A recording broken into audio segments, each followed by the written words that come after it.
Bonjour. Bonjour. Vous avez fait quoi comme soupe? Une soupe à la courge. Et on l'a fait comment cette soupe? Ah ben vous avez qu'à venir chez moi et je vais vous montrer comment on l'a fait. Ah ben c'est parti alors. Allez, ben on y va. Il y a un oignon, 3 carottes, 800 g de courge et bon, il y a 3 petites pommes de terre. Moi j'en ai mis 2 parce qu'elles sont grosses. Et après j'ajoute de la pâte à curry rouge et un peu de noix muscade.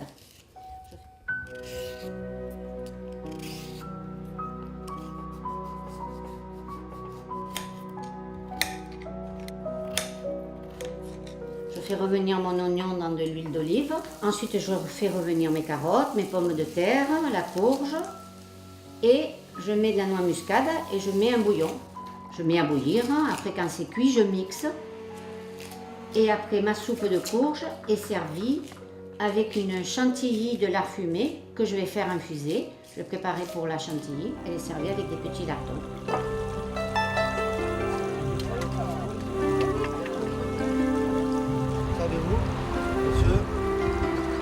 C'est une soupe de carottes traditionnelle et du coup j'allie un petit peu la cuisine fusion, donc je casse un peu les textures avec une soupe de carottes et un espuma à noix de coco et après je mets un petit croustillant au crabe. Du coup on casse les textures, voilà le traditionnel et l'exotisme à la fois. C'est du chaud, du froid, du sucré, du salé, c'est la nouvelle cuisine un petit peu, la cuisine fusion. Je déguste pour le moment déjà la chantilly. Maintenant je vais mélanger pour avoir différentes saveurs. J'ai jamais goûté avec la chantilly, mais alors là, alors, Ah oui, il faut y penser. carotte et chantilly. C'est bon. Je n'ai pas encore goûté les autres, mais en tout cas, celle-ci est excellente. C'est ce que je peux dire pour le moment. Voilà, un petit peu d'onctuosité. Comme elle le dit ma mère, moi je suis moitié crème, moitié huile d'olive. C'est une soupe fan de carottes. Donc je démarre sur une orange avec un petit peu d'huile d'olive, un petit peu d'oignon, de la pomme de terre pour donner de la texture. Et une fois que tout ça c'est cuit, un petit coup de mixeur et je rajoute les fans de carottes qui donnent un petit peu d'acidité à ma soupe. Après, l'explication, la dégustation. Elle est très bonne. Ce petit côté acide qui revient, ça donne un goût fabuleux. Celle-là j'aime bien parce qu'elle reste sur le salé. Et bon, je ne suis pas trop amateur des mélanges de sucre-sel, moi personnellement. Après il y en a qui aiment.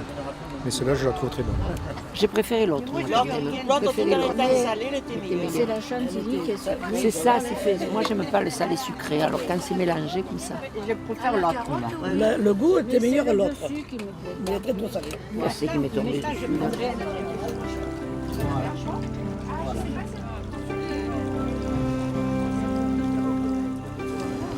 Donc c'est laquelle Chaque texture est intéressante. Après voilà, les saveurs, je veux dire. On ressent le poivre, on ressent la douceur, il y a plein de bonnes choses. Elle est sucrée celle-là, donc il faut la finir en dernier. C'est dommage parce qu'elle est beaucoup relevée celle-là. Je sais que ça c'est C'est bien, on voit un peu la créativité des gens, c'est sympa d'évaluer un petit peu ce que font les gens. Voilà. Alors ça c'est de la soupe de fan de radis. Fan de radis. Alors Excellente, excellente. Mais celle-là, elle est vraiment très pimentée. Franchement, elle est bonne. Hein. Elle est bonne, elle est bonne, elle est bonne. Voilà. Ma préférée, c'est la sorba. Mais en bouche, on sent très bien le goût vraiment des parfums, des épices. C'est coloré, c'est vraiment très bien fait. Je remercie les 7 candidats qui ont proposé des soupes qui sont toutes extrêmement bonnes, alors différentes variétés bien sûr. Donc les 2 ex-aequo sont la soupe de poisson et sa rouille et la soupe à la tunisienne, donc la charba. Voilà.